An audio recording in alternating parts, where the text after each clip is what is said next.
Can everyone see my screen? Yes, sir. Okay. So in continuation to this, let me explain you how you can access an element as well.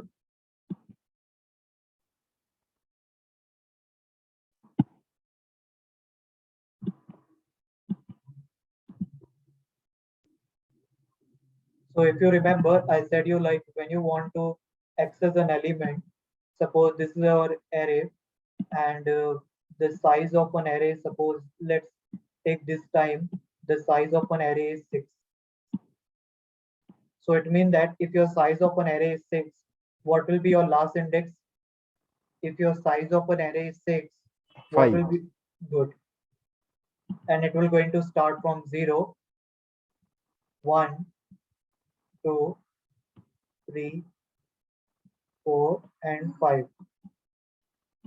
And so now I'm this time I'm saving a float data. I'm assuming that this is a float data. So suppose the first data is 2.1. Next data is 3.4.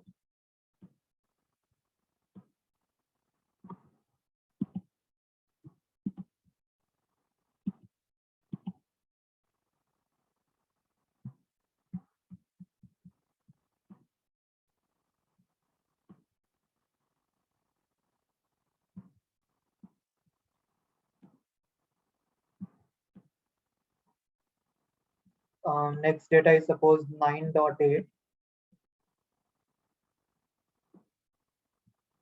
7.5. 3.6 and 1.9. Okay, this is a element, it's a floating array.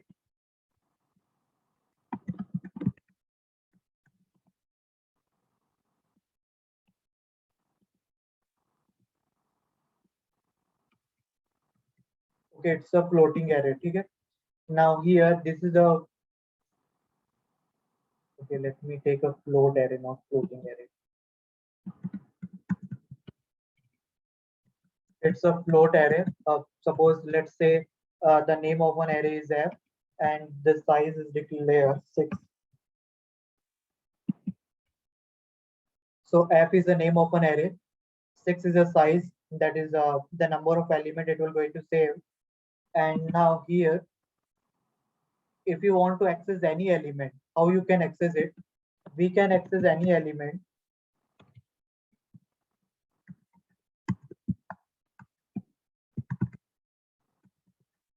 based on index.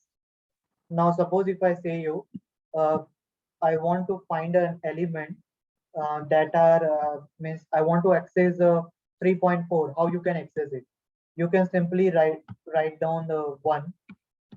So one, if you write down here, if you write like this, system dot out dot println, and inside this if you pass f1 and you're going to print it, it will going to give you the content of array f present at index 1.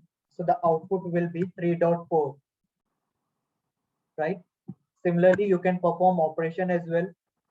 If you want to perform arithmetic operation, how you can access an element? Now here you might be getting the difference that you don't have to you need to create a multiple variable. You can simply write down, if you want to perform suppose arithmetic operation between the element present in index 1 and index 5, how you can do that? F1 plus F5, it will going to give you the addition. Similarly, if you want to perform multiplication, you can simply do it. Now are you creating a multiple variable here? No, right? Similarly, if you want to perform multiplication, you can simply do it. And here there is nothing called you don't have to create an additional variable, and that's the way you can access an element of an array.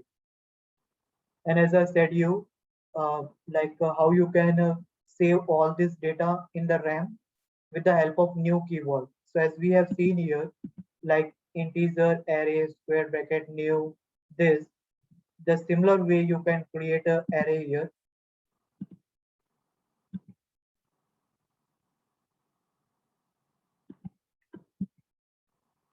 So you can see this is a way of declaring, as I already said you. So here as well, I'm writing down in case suppose if you want to create this array as a float, how you're going to make it. Just change it, right? Float, and suppose the name of an array is f. You just have to add a new keyword. Again here float will come. And what will be the size of an element? 6. So that's why the 5 index. And this is the way of once you write down this one, it will going to initialize the memory to all the element of an array. And this is about what is array in any programming language. So I hope it is clear to you what is an array, how to access an element. Is it clear to everyone? What is an array, how to access an element? I will going to share this both the note as well, the definition. If you have carefully listened the whole lecture, you don't have to prepare from your side as an homework this whole thing, because this is the concept I have given you, and this concept only will going to ask in the interview. They might ask you, these are the few questions that they usually ask in the interview.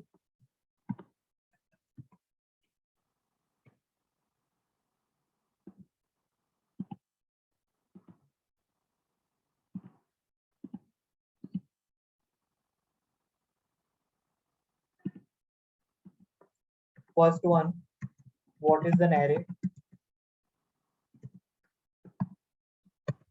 Second, why there is a need of an array? All this question I have answered in today's lecture.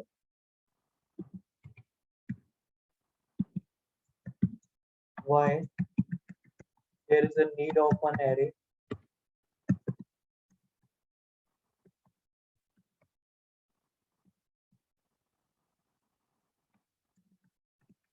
Different way of declaring an array.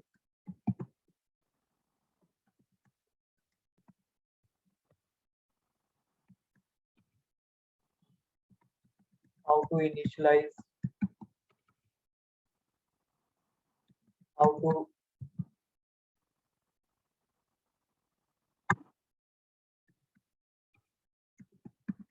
how much memory array will going to occupy in RAM. This I've answered. Then I answer you how to access the element of an array.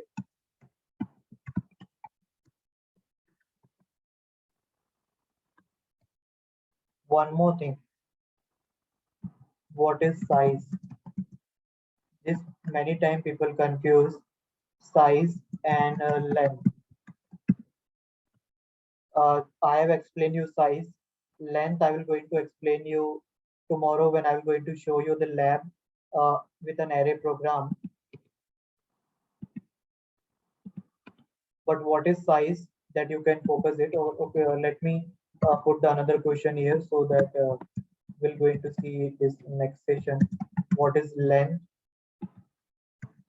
array? These are two different questions.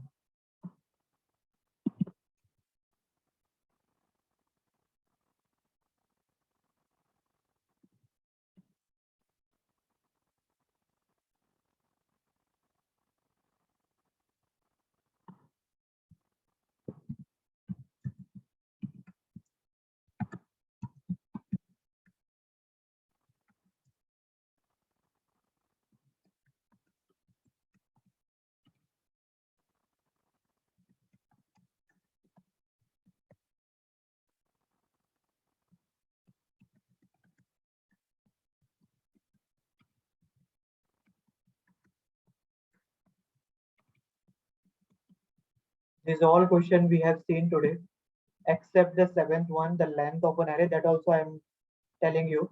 the size and length both are same. Okay, size means what is the number of element it going to save in array, and length also as well. Just go through this question, and if you have any question, then please ask.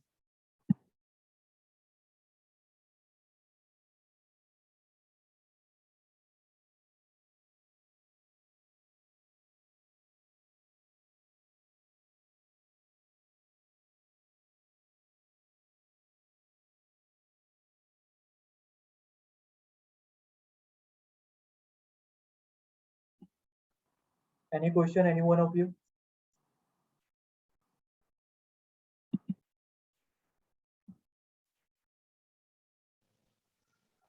Does anyone having any question here? No, sir.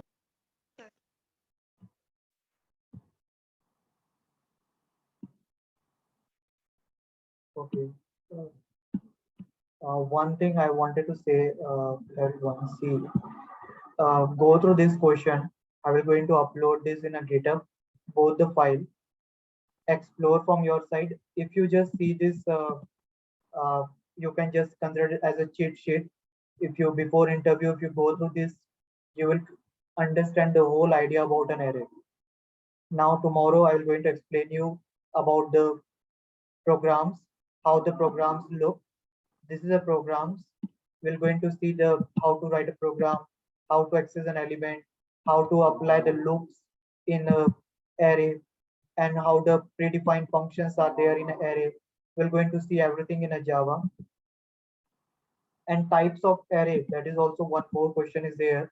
The next is the type of an array that I will going to cover in my next session. Types of array. Sir? Yes. Sir, array size can be declared in negative, sir. Sorry, can you Sir, repeat one? Sir, array size can declared in negative values, sir. No, It is possible. no.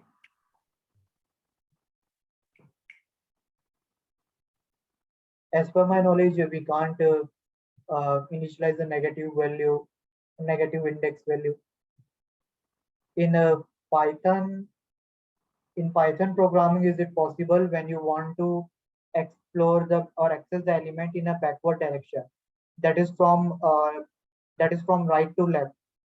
But in Java, I don't think there is negative index are there. But still, I will going to check. I will check once and I will update you tomorrow. But as per my knowledge, there is no negative index is not possible. But Okay, I wanted to ensure once. So I will go through it and I will tomorrow, if it is possible, I will come up with some programs and I will going to show you. But as per my knowledge, I have never done with negative index. But in Python programming, I know it is possible in a backward direction. That is from last element to first element. When you want to access, you can access it.